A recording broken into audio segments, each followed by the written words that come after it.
형제들아, 하나님께서 마게도냐 교회들에게 주신 은혜를 우리가 너희에게 알리노니 환난의 많은 시련 가운데서 그들의 넘치는 기쁨과 극심한 가난이 그들의 풍성한 연보를 넘치도록 하게 하였느니라.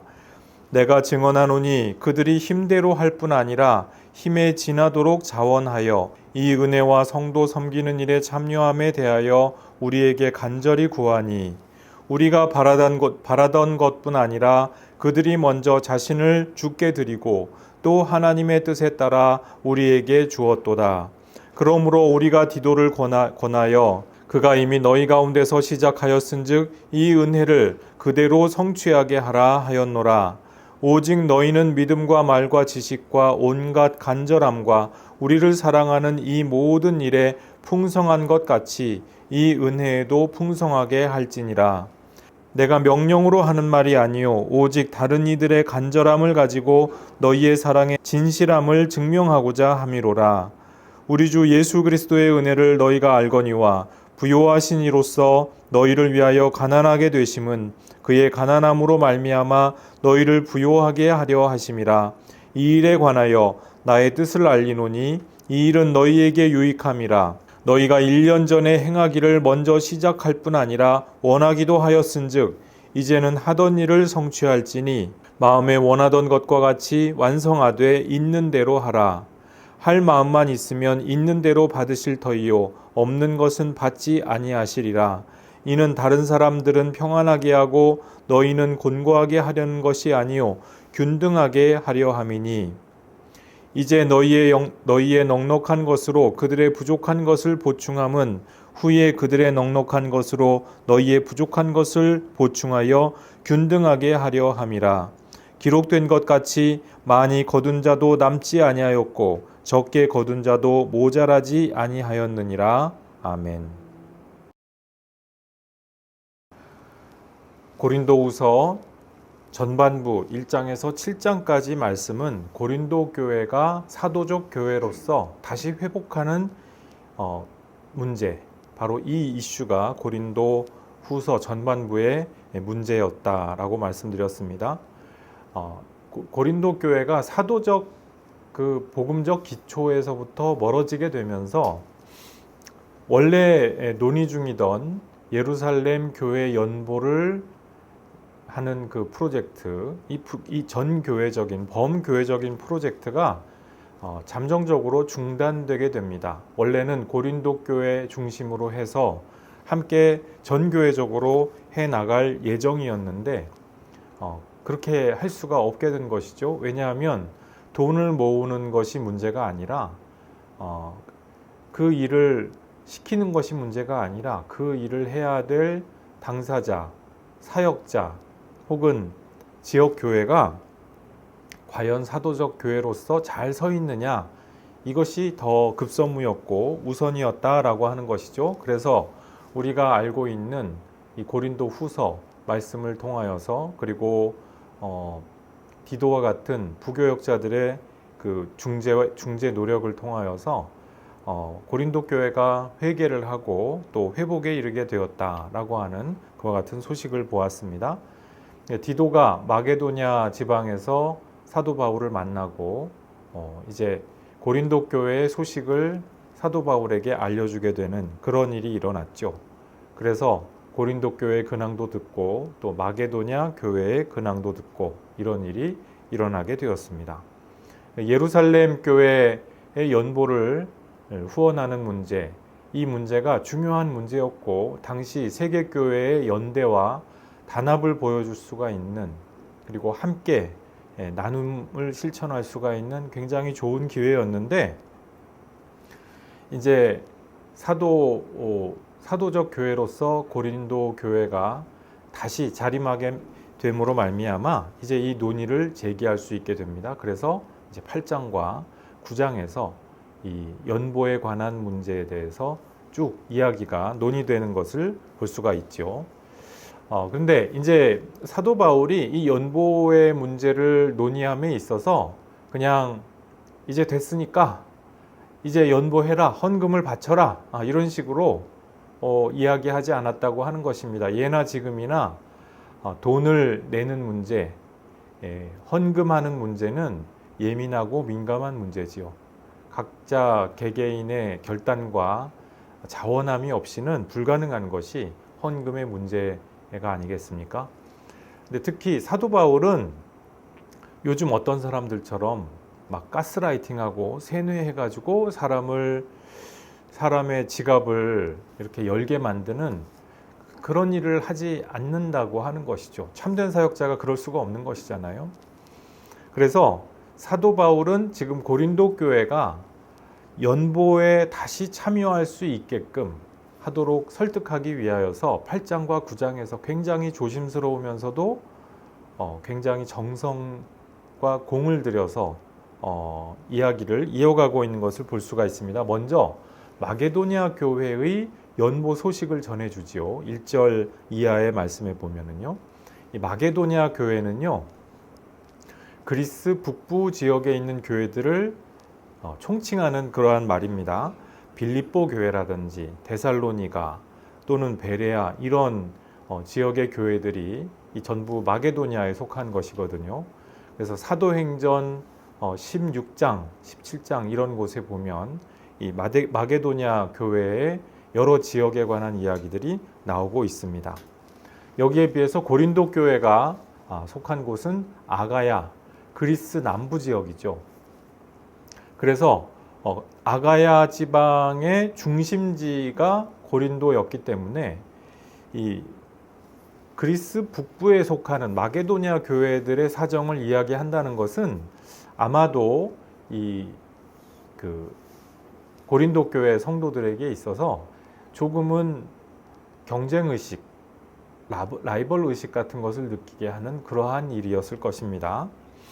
그래서 지금 마게도니아 교회의 이 연보 소식, 원래 자기들보다 늦게 시작을 했다는 것이죠. 그런데 더 열심을 가지고 처음 된 자가 나중되고 나중된 자가 먼저 되는 그와 같은 일이 지금 발생하게 되었다라고 하는 것을 오늘 읽은 이 8장 전반부 말씀에서 말씀을 하고 있죠. 이 마게도니아 교회가 굉장히 극심한 박해를 경험했던 교회라는 것입니다. 사도행전 16장 이후에 그 기록을 보면은요, 굉장히 많은 환란에 많은 시련을 겪었다고 했습니다.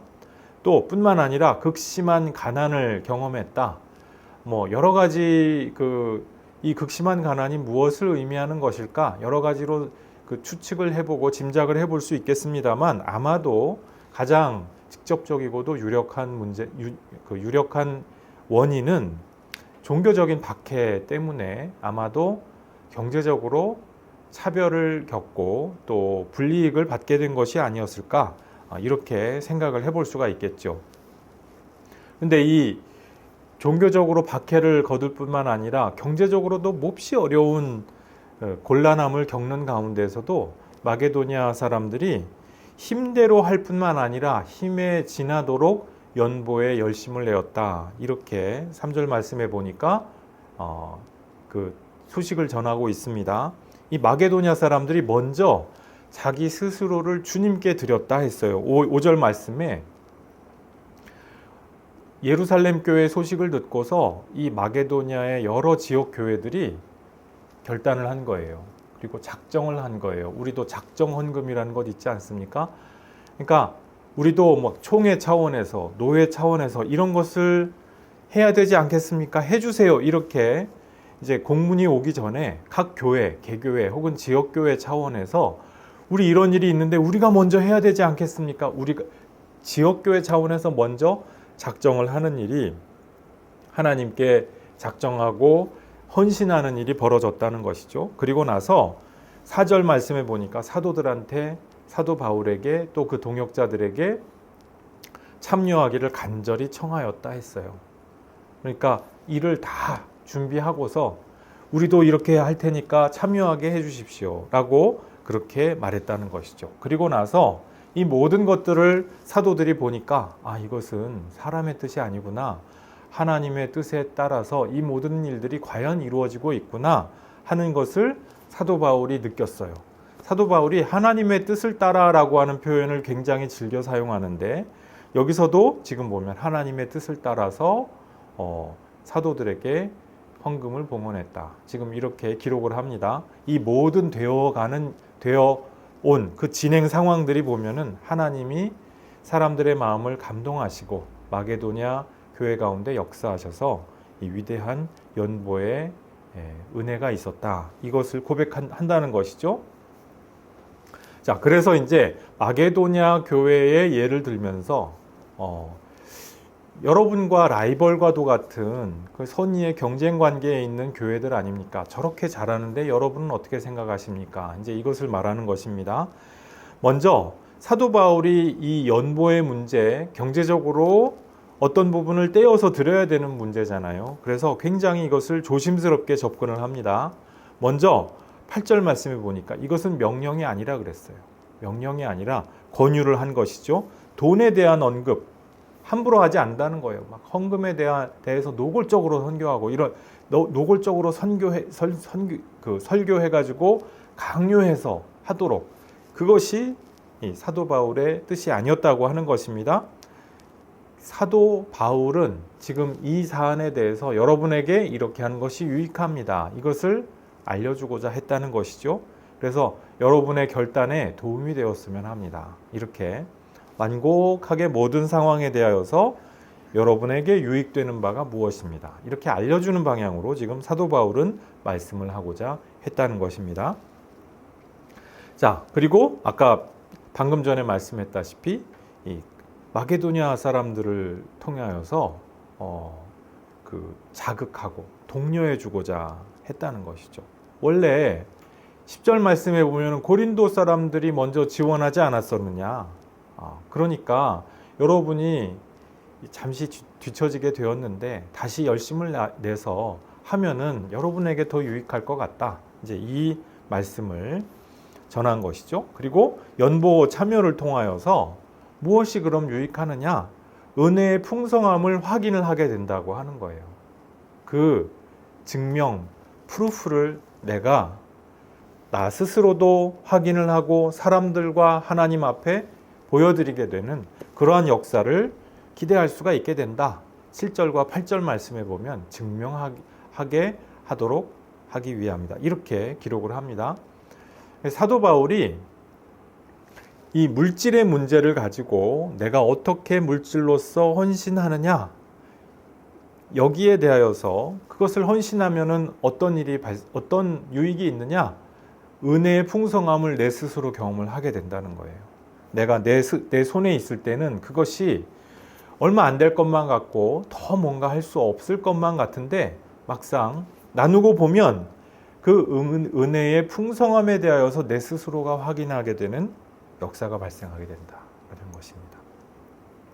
하나님의 은혜를, 받은 은혜를 우리 찬송가 가사에 있는 대로 받은 은혜를 세워보게 되는 놀라운 일이 발생하게 된다고 하는 것이죠. 그리고 이렇게 구체적으로 물질로서 내 시간과 물질을 구체적으로 들여서 하는 헌신과 봉헌과 봉사는, 이것은 그만큼 내 사랑의 진실함을 그만큼 내가 인증하고 또 증명해 나가는 것입니다.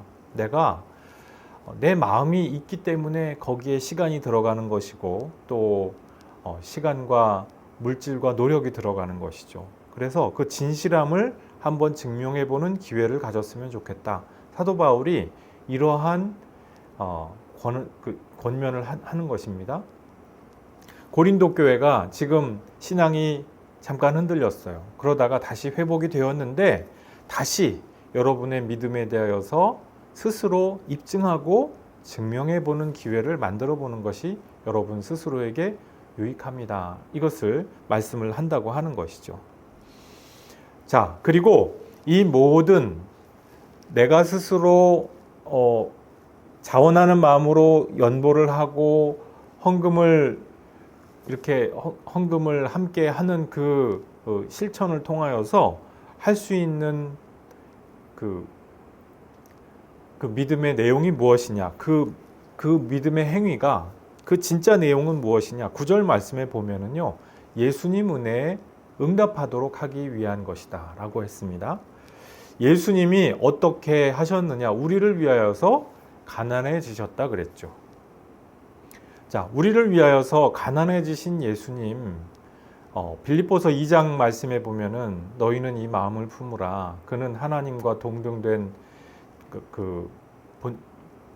동등된 존재시지만은 자신을 비워서 종의 비천한 형상에까지 낮추시고 모든 것들을 다 순종하시는 그런 그 그리스도 찬가가 나오지 않습니까? 거기서 말씀을 하는 바로 그 성육신의 사건을 말씀하는 것이죠. 사도 바울은 하나님의 부요하심을 우리 모두에게 전해주시기 위하여서 예수께서 스스로 가난하게 되시고 연약하게 되시고 무력하게 되시고 미약하게 되셨던 것, 여기에 대하여서 우리가 연보라고 하는 실천을 통하여서 응답할 수 있다라고 그렇게 말씀을 하십니다. 우리가 성육신하신 예수님의 그 성육신에 믿음으로 응답할 수 있는 여러 가지 방법이 있는데 그 가운데에서 우리의 물질을 드리는 것이 방법이 될 수가 있다고 하는 것이죠. 그래서 고린도 성도들로 하여금 성육신하신 예수님을 다시 생각해 보았으면 좋겠다. 예수님의 가난하게 되셨음을 생각해서 내가 가지고 있는 그 얼마간의 물질을 어려운 동료 성도들을 위하여서 나누는 그러한 그 은혜의 손길이 되어 주었으면 좋겠다. 이렇게 말씀을 한 것입니다. 자, 12절 말씀에 오늘 말씀에서 우리가 특별히 중요하게 주목해 보아야 할 말씀을 사도 바울이 말씀을 합니다. 9절에서 이제 예수님께서 가난하게 되신 예수께서 우리를 부요하게 하셨다라고 하는 말씀을 하셨죠.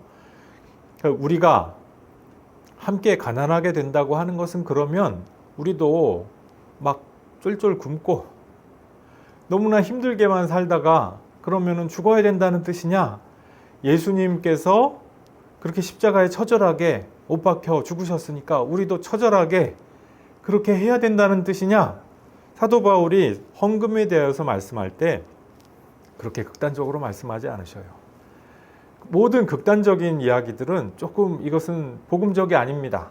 11절, 12절 이하에 이제 15절 말씀까지 보면은요, 그 말씀이 아니에요. 가진 것 가운데에서 자기 스스로의 경제적인 형편에 따라서 자기 버는 데에 따라서 가능한 만큼 함께 나누어 주었으면 좋겠다. 그것을 말씀하고자 한다는 것입니다. 우리가 헌금을 할 때 또 연보를 할 때 많은 것들을 바쳐야만 하나님께서 비로소 받으시느냐? 그렇지 않다는 것이에요. 내가 가지고 있는 그 재력과 그리고 내 여유 거기서 일정한 부분을 떼어서 함께 나누면 되는 것이죠. 균등하게. 저쪽이 힘들다면 내가 조금 떼어주면 그것으로서 족하다고 하는 거예요. 내가 막 그 엄청난 막 집을 담보 잡히고 막 대출을 거액을 해가지고 막 그렇게 해서 헌금을 해야 되느냐? 남편 모르게 배우자 모르게 막 엄청난 돈을 바쳐야 그것이 믿음이냐? 사도 바울은 그런 식으로 극단적으로 헌금에 대한 설교를 하지 않으신다는 것이죠. 이것이 바로 사도적인 헌금에 대한 권고라고 할 수가 있습니다. 오늘날 우리도 마찬가지겠죠. 헌금을 할 때 우리가 있는 형편에 따라서 내가 가진 것을 가지고 하는 것이지 너무 극단적으로 모든 것들을 해서 막 가정이 파탄나고 이것을 주님께서 원치 않으신다는 거예요. 하나님이 기뻐하시는 바는 무엇입니까? 기쁜 마음으로 있는 것 가운데에서 자원하는 심령으로 바치는 바로 그만큼을 하나님은 기뻐하시고 또 기쁘게 받아주신다. 지나치게 모든 것들을 하면은 거기서부터는 하나님이 기뻐하지 않으시는 모습이 반드시 나타나게 될 것이다 라고 하는 것입니다. 자, 교우 여러분, 예수님께서 우리의 부요하심을 위하여서 성육신하심으로 우리 가운데에서 영육 간의 모든 부요함을 허락하여 주십니다. 우리도 우리가 가진 것 가운데에서 우리 이웃들을 위하여서 그 가진 것 가운데 일부를 떼어서 나누어 드릴 때 하나님께서는 우리에게 더욱더 큰 영육간의 부여로서 채워주실 것입니다. 이 믿음 가지고 성육신 하신 예수님의 은혜에 합당하게 응답하시는 교우 여러분들 모두 되시기를 주님의 이름으로 축복합니다. 기도하시겠습니다. 아버지 하나님, 하나님께서 우리를 위하여서 낮아지시고 또한 무력하여 주시고 그리고 가난하여 주셨던 성육신 사건을 기억합니다. 아버지 하나님, 주님께서 우리에게 주시는 모든 은혜를 따라서 주님, 우리가 그리스도인으로서 사도적 복음을 받은 자로서 살아가고 있는데 우리가 이 땅에서 살아가면서 참으로 이 사도적 복음에 온전히 응답하는 삶 살아드릴 수 있기를 원합니다. 우리의 물질과 시간과 노력을 주님을 위하여서 드릴 수 있도록 주님, 우리 마음을 주님께서 늘 붙들어 주시옵고 주장하시며 주님, 감동 감화하여 주옵소서.